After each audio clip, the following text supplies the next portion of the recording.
And now, the general weather around Alaska. Okay, hazardous weather graphic for today showing a wind chill advisory continues to the eastern Beaufort Sea coast for wind chills to 55 degrees below zero. And also here a wind chill advisory there north of Fairbanks, White Mountains, Living Good, those areas for the same conditions, gusty winds, cold temperatures, wind chills 50 to 55 degrees below zero. Also for the southern Kuskokwim Valley there, as you can see a little closer in here. Sleep mute in those areas, looking at low wind chills around 50 below with those gusty northeast winds. And over the southeast coast here, the red shaded area signifying a winter storm warning for heavy snow. Moderate snow occurring much of the afternoon today at Juneau, expected to continue tonight and into tomorrow. And then the winter weather advisories for lighter snows there down to the south. On the satellite here, you can see all the clouds across the southeast coast, bringing the snow and rain into those areas. Rain at Sitka and also Petersburg having snow, Wrangell having rain, and it's mostly rain from there on south. And some of that cloudiness, kind of a band of moisture here, rolling this again, slipping on up into Prince William Sound, the southeast interior areas, and also some moisture coming northward here as an upper level trough kind of digs back to the southwest, giving southwest flow. That pulling clouds up in across Cook Inlet and the Kenai Peninsula today, with actually snow. Kodiak Island earlier today is worked up into the Seldovia and Homer area, light snow I should say, during the afternoon hours today. Cold temperatures over the interior with a lot of clearing extending all the way down to the southwest coast with strong northeast winds there, gusting around 50 miles an hour earlier today at Bethel. St. Paul and St. George Island overnight last night had northeast winds gusting over 60 to 65 miles an hour there. And throughout much of the day today, gusting anywhere from 45 to 55 miles per hour. And a little bit of moisture working up into the Seward Peninsula and eastern Aleutians, as you can see on the chart here, due to this low center south of the Alaska Peninsula. And strong northeast winds pulling temperatures down into the lower 20s over the Pribilofs today. And finally picking up enough moisture and merging up with this system to the south, bringing light snow from the east side of Kodiak Island and along mainly the Pacific side of the Alaska Peninsula, the eastern Aleutians. Just some clouds for Adak and Atka on out to Shemya, and low pressure here well southwest of the coast here. A couple of troughs rotating northwestward here, bringing the snow that's running into the snow due to the moisture running into the cold air pouring out of the Lynn Canal Glacier Bay areas here out of Canada, and that bringing a good shot of snow into the Juneau area, Douglas on up in toward Haines, and then ending toward Skagway. And rain down to the south in those warmer temperatures. And then this trough here bringing the increase in the clouds to the Kenai Peninsula, Prince William Sound, with some light snow up into western Prince William Sound. And then down along the coast, Homer, Seldovia, as I mentioned, down to Kodiak, which has since ended today. Otherwise, a lot of clear skies is up. And then a little bit of light snow on the Arctic coast. Otherwise, nothing else going on. And for tonight, that ends up there. So dry for the Arctic coast with light winds right into the central interior.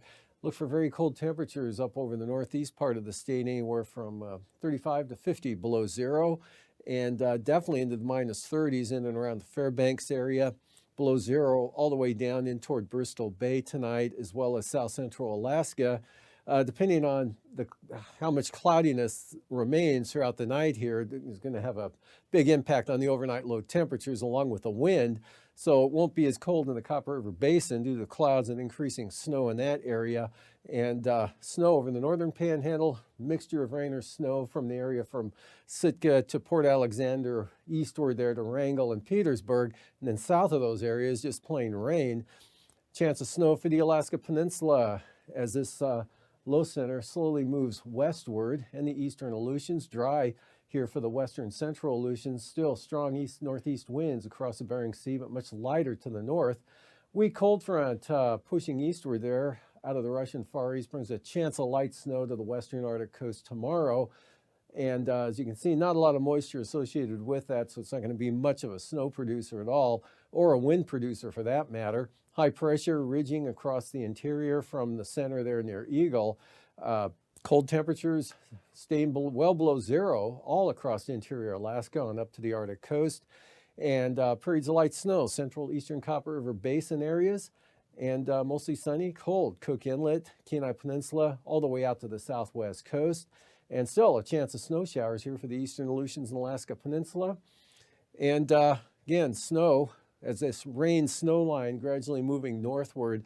And still probably looking at some snow over the Lynn Canal area north of Juneau up to Haines and Skagway, but it'll be lighter. And then mostly rain or a mixture of rain or snow over the central panhandle, and again, rain or rain showers down to the south. Clear and cold, interior Alaska. Another weak trough brings a few flurries or skiffs of light snow to the eastern Arctic coast, maybe into the North Slope, but it won't amount to much at all. Might kick those winds up out of the west a little bit. And still a risk of some rain and snow showers for the eastern Aleutians, but dry now for the Alaska Peninsula. And just a threat of an isolated shower or two for Adak and Atka. Otherwise, no storminess still out over the Bering Sea. And for lows tonight, mid-20s for the Pribilofs, so not much change from what you're currently seeing there as the winds continue out of the northeast. Lower 30s for the central Aleutians, cooling into the teens and 20s for the Alaska Peninsula, and 5 to 10 below for the Bristol Bay area. Lows south central Alaska, anywhere from 0 to 20 below, coldest in the western Susitna Valley. Mid-30s below zero, or 30 to 40 below for the Copper River Basin, 35 to 50 below up over the northeast interior areas, and lows in the teens and 20s, northern southeast coast, lower 40s down to the south, highs in the lower 40s, but you can see the 40-degree isotherm pushing up to Sitka, over to about Wrangell or St. Petersburg tomorrow afternoon, right at freezing for Juneau, 20s to the north. Minus 20s for the highs in the Copper River Basin, and 0 to 10 for south central Alaska, near 30 for Kodiak, and 35 to 45 below there for the upper Tanana Valley, 40-mile country on up to the Yukon Flats, warming to 0 to 10 out toward the St. Lawrence Island area, upper 20s for the Pribilofs. Lows on Tuesday morning, 35 to 55 below, coldest over the Yukon Flats there, and in the minus 20s, or 30 to 40 below there for the Tanana Valley, and mid-minus 30s Copper River Basin, and again 5 to 20 below for the Susitna Valley, south central Alaska area, 12 for Homer, 25 for Kodiak, and lower 20s northern Panhandle, near 40 or into the lower 40s to the south, and that'll be followed by highs in the 40s here, much of the southern Panhandle, 30s to the north, above freezing for Yakutat at 37, minus 20s to Copper River Basin, still well below zero over the interior, all the way out to the Arctic coast, 5 to 10 for Bristol Bay, near 30 for Kodiak, and in the 30s for the Aleutians.